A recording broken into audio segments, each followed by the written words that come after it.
What's going on, everybody? I want to do a walk around of my 2001 Jeep Grand Cherokee, go over my mods list, and go over my future plans with the rest of the build. It's pretty close to being done, but it's not fully there yet. I still have some more stuff that I want to get done. Um, yeah, but I want to go over everything that I've done to it over the years that I've owned it. When I bought it, it was completely stock. There wasn't any modifications besides like a MagnaFlow muffler. That's really it. And the Jeep's right here. 2001 Jeep Grand Cherokee Laredo. Exterior. Then I'm going to move to the suspension. Then I'm going to move to the motor, transmission, transfer case, drive line, then the inside. So what we have here is a 4.5-inch lifted Jeep Grand Cherokee. The exterior, we have spider LED headlights. We have my Angry Brows, which were done with like eBay cheap vinyl. It's got LED headlights, LED high beams, all the LEDs for the marker lights, all that. It's got a 2004 Overland grill, which I painted the rings that are normally chrome. I painted them blue. The color's pretty close to my color. It's not perfect match, but it's pretty close. I don't have a front bumper. I haven't fully decided what I want to do with that yet. I do kind of like it with the bull bar, but I just don't like how low the bull bar hangs. It's definitely going to be an issue if I take it back off-road. I haven't taken it since I put the engine in it. I actually blew it up when I was off-roading it, so I'm a little bit, skeptical about going through that again, at least until I get spring retainers. So for everybody that doesn't know, I lost a spring on the trail and the axle hit the oil pan. It didn't puncture the pan, like it didn't leak oil, but it suffocated the pickup and lost oil pressure, spun the front cam bearing. Now, when people say 4.0s are good motors, believe me, I can 100% say it's a great motor. I drove it to work for 30 days with 5 pounds of oil pressure, and it never let me down. So I would definitely suggest getting a Jeep with a 4-liter. But it's got bull bar, Rigid Industries, fog lights, well, LED pods, I guess, fog lights, pods, whatever you want to call them. 04 Overland tow hooks. I think that wraps up the front end here. Let's see. Oh, well, we passed inspection recently, which is great because I didn't think that was going to happen. I named it Frankenstein. That's because it has all the different parts from all different Jeeps. It has the different Jeeps and motor, the transmission Jasper. It's got a lot of a lot of different Jeep parts. This is a 52-inch curved LED light bar with the correct mounts for the Grand Cherokee. I only know of one place that makes those. I found them on eBay, but wasn't able to find them anywhere else. These are AVS in-channel rain guards, 20% tint to match the privacy glass in the back. I got a 5% tint strip. I did go darker with the tint strip just to block the sun out because I don't like the sun. It blinds me and it's just no fun to drive like that. All this was bed liner. I'm probably gonna redo it, or I want to get the limited claddings for it and then color match them obviously to the Jeep, get them painted. But maybe that's down the road. I haven't fully decided if I want to do that or not. But these are spider LED tail lights. Don't buy these, they're garbage. The headlights I have no complaints with. The tail lights I have a lot of complaints with. A couple months after I bought them, 2 LEDs went out, and now I got 4 out in each one. So this side's got 4 out, that side's got 4 out. Complete junk. This is an LED third brake light. The hitch I put on, this Jeep did not come with a hitch. I got this from the junkyard. Obviously I bought the receiver, but I got the actual hitch from the junkyard. It is a factory OEM Jeep Grand Cherokee hitch. The wiring is factory behind your panel in the inside, the back left. So if you're looking to put a hitch on your Grand Cherokee, yes you can, and it's very easy to do. You just got to untape the plug it in. I did that with a lot of stuff on this Jeep because it was base model and I wanted to add a lot of the options that I personally wanted. These are BFG Cam 2s, Cragar Soft 8s, and they have Rough Country 1.5 inch spacers. These are going very, very soon. My tires are shot. I don't know if you can tell, but there's not much tread left and it's been well overdue for tires. So we'll talk about what I'm putting on here in the towards the end of the video with my future plans. But that wraps up the outside, the exterior. It's not really much. I like the way these things look from the factory, so I didn't want to change too much. But let's see what we have under the hood. All right, so this is a Jeep 4-liter. I did not do a stroker because I plan on doing a turbo down the road. This was just an NA build, but I did build it for boost, if that makes sense. It's got stock rotating assembly, so stock pistons, stock rods, stock crank. These motors are very, very stout, and when you stroke them, you run into issues. They run hot or whatever the case may be. I wanted it to be nice and reliable, so I went with just a stock bottom end. I did do new bearings, rod bearings, crank bearings. I didn't do the rings because this engine's from an 04 and it only had 124,000 miles on it, and I actually only paid $100 for the motor, but I put a lot of money into it, making it the way that I wanted. So the head is ported, polished. It's a Tuffy head, Tuffy, sorry. It's the better head. This is an 01 Jeep, so it came with the 0331, which is prone to cracking. Definitely don't want my head cracking, so the Tuffy head actually came on the new motor, and I had a machine shop do the porting, the polishing, check it for flatness, clean it all up for me, new valve guide seals, new springs. All that was done when the head was off.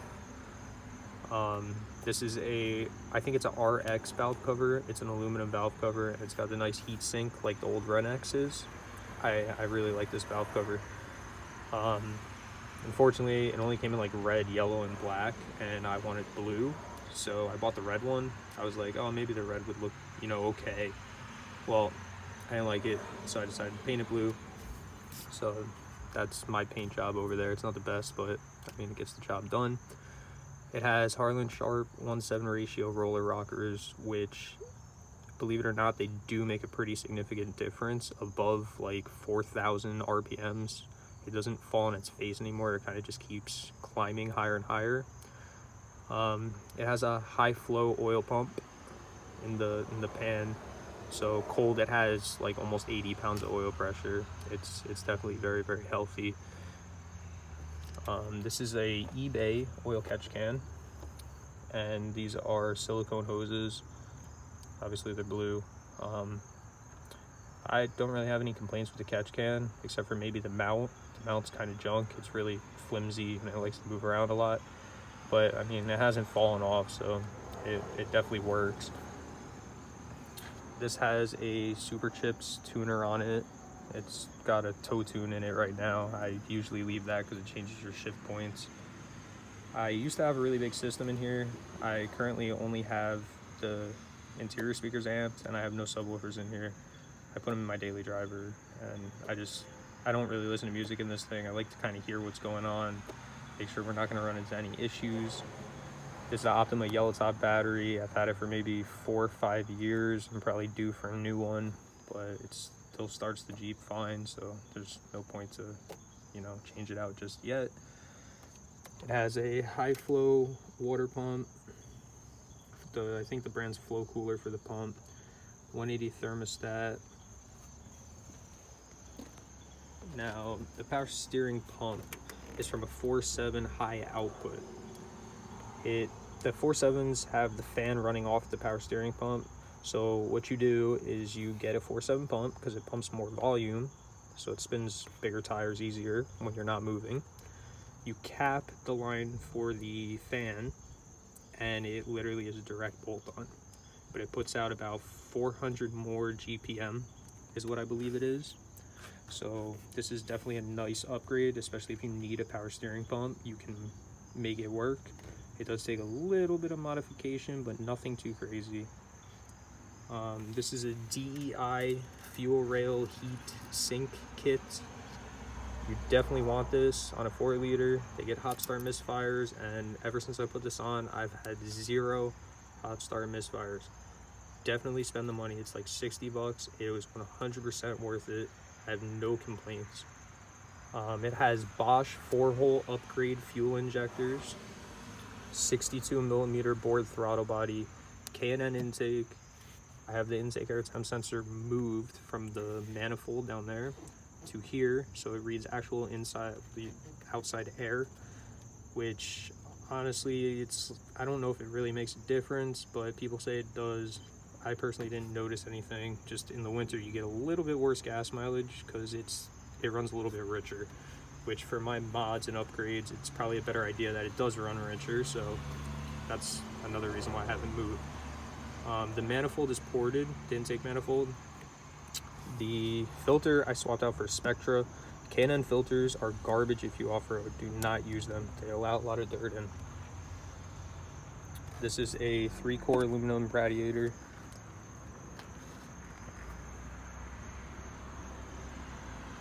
And I guess we will move to the drivetrain and the suspension.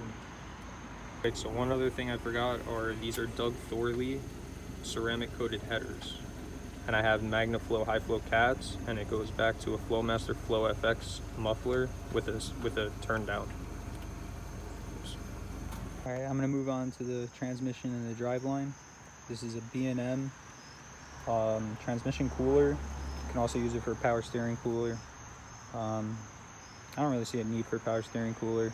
I mean, unless you're doing like a lot of racing, which this is a Jeep. This thing is not getting raced. Transmission cooler, very important, especially off-road.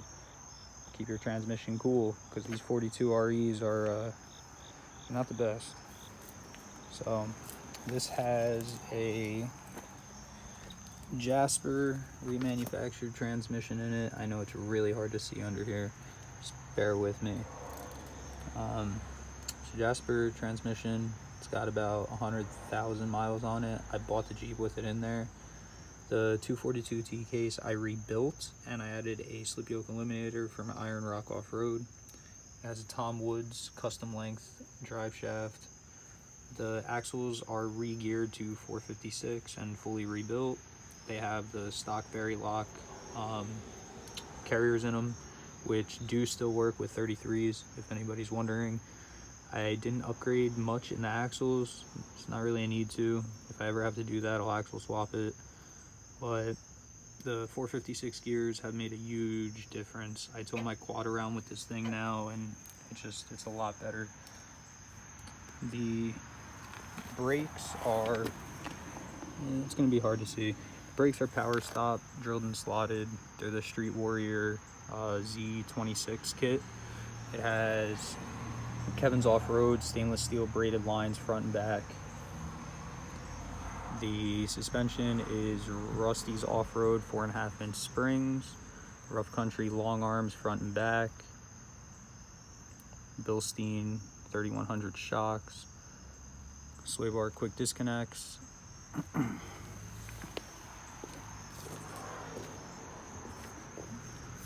JKS track bar, 1-ton steering from Ironman 4x4.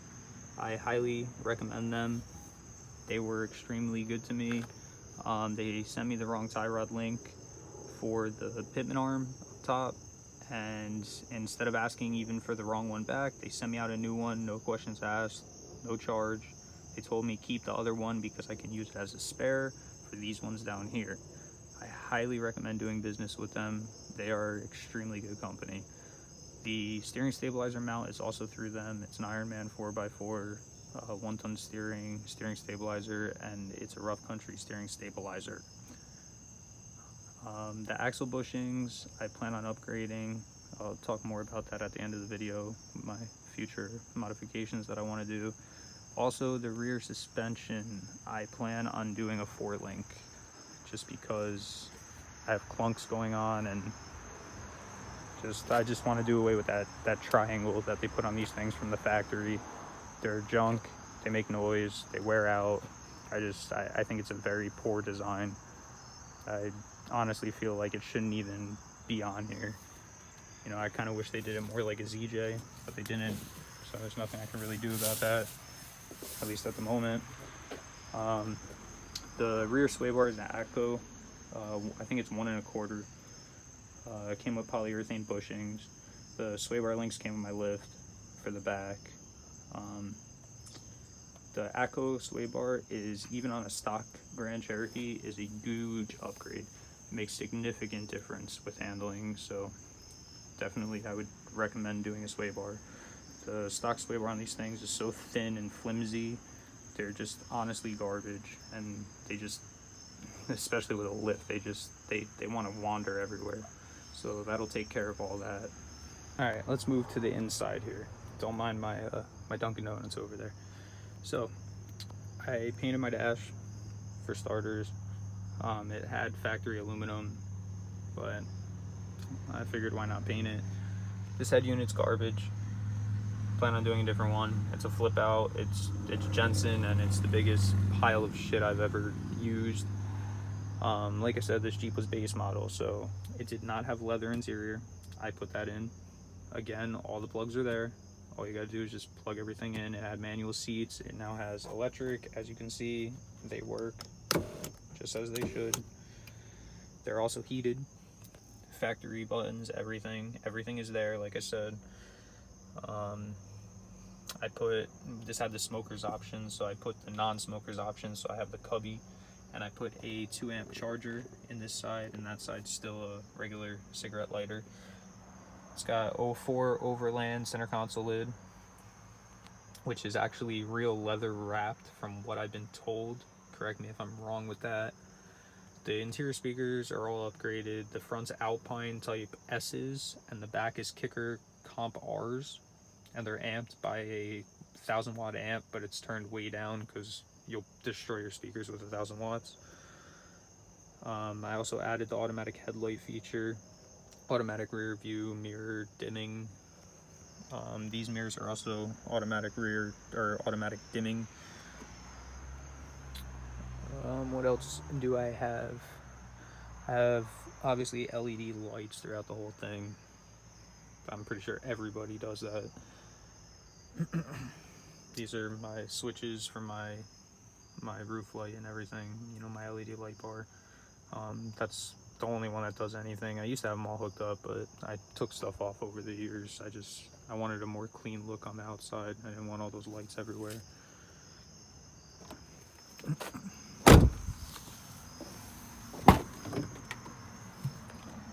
As you can see, it's pretty clean for a 300,000 mile Grand Cherokee.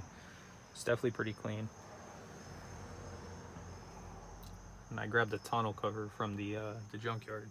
Mine was missing, so I definitely wanted that, especially when I have my system back there, just to cover everything up. So I'm going to talk about my future plans now. So the wheels and tires that I want, I have KM2s on here now. I want to go to the newer KM3s because I've had great experience with these KM2s. They don't wear very much for being on the road so much. Normally mud terrains wear out quick. These definitely last a long time. They've been on here for maybe 50,000 miles, and I still drive on them. I mean, they're almost nothing left, but I still drive on them to this day, and I drive all over the place on them. And I'm pretty sure they're 10 ply, so I don't think I'm gonna get a flat anytime soon. But I'm gonna do the KM3s, and I'm gonna do Moto Metal 972s. I'm getting rid of the wheel spacers. Wheel spacers terrify me.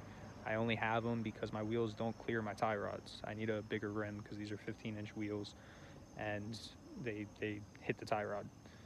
You also have to grind your caliper down if you want to run 15-inch wheels, just so everybody knows that. I did have some rot on my rockers, really normal for the Grand Cherokee. I'm doing Weldon rock sliders. That'll take care of that. I also have a little bit of rot behind my back bumper, which I'm just gonna put some sheet metal in and get that dealt with. I mean, I really don't have too many more plans for it. It's pretty much built the way I want it. I might do the overland claddings. I might either go with a stock front bumper or an off-road front bumper. I'm kind of leaning more towards a stock one because I want to keep my stock look, you know, like my body, at least my nice clean stock look. That's just personally what I like. I don't like when Jeeps have all these lights hanging off and all these off-road bumpers and winches and whatever. If you get stuck, use a come along. You don't need a winch, in my opinion. And I mean, I have people I could call to get me out, so it's really not an issue for me. But what else do I want to do to this thing? So I definitely do want to turbocharge it down the line. It does have a 4-layer head gasket and MLS. It has ARP head studs. It's ready for boost, in a sense, low boost.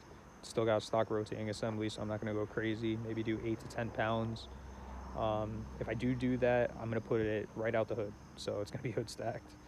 I like the way that looks, and I'm hoping it shoots little fireballs or something.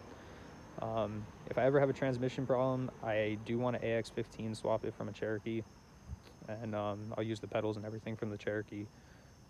I really don't think it'll be that hard. I might have to cut the center console up a little bit, and I know it's been done.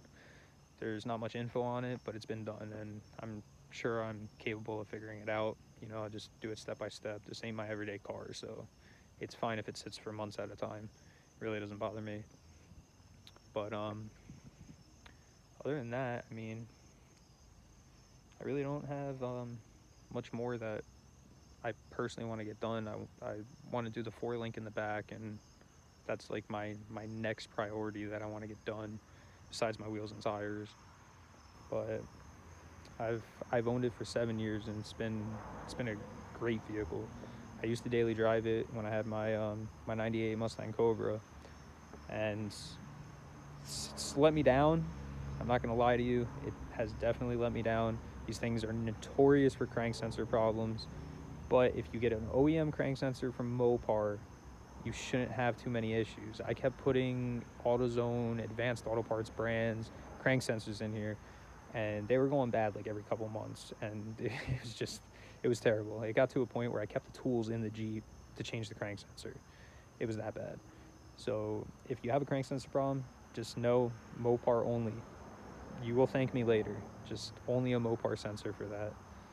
But like I said, I have 0 complaints with this thing, and I highly suggest buying one if you are planning to buy a Jeep, or especially an older Jeep. I know a lot of people get the JKs and the JKUs. I personally hate them. I feel like they're a Me Too Jeep. You know, don't hate me for saying that. I know a lot of people that do like them, and I think they're nice. It's just I personally, I wouldn't buy one.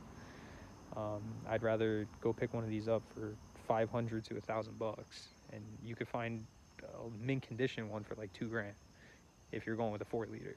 If you're going with the V8, you know, you're gonna pay a little bit more. Don't even get me started on the V8s that these things come with, because those motors are no good if they're not maintained. So you definitely want to know the service records of those engines before you buy it. But I mean, if you have any questions about modifications or anything, definitely leave a comment below, and I'll be more than happy to steer you in the right direction of the best of my knowledge. And even if you have any questions installing anything, or if you want me to make videos of how you install stuff, just let me know in the comments. Please like and subscribe. You know, it helps me out. I'm new to this, and I know my video qualities aren't the best, but as I start making more videos, I promise I will get a proper camera, and I will stop using my cell phone. But I mean, I'm not going to do it unless, you know, I have a reason to do it. But thank you guys so much for watching, and enjoy the rest of your day. I'm going to put a little exhaust video at the end here, just to show you what it sounds like with the rockers and the header, the high flow cats, and the Flowmaster muffler, just in case you're interested in the same exhaust.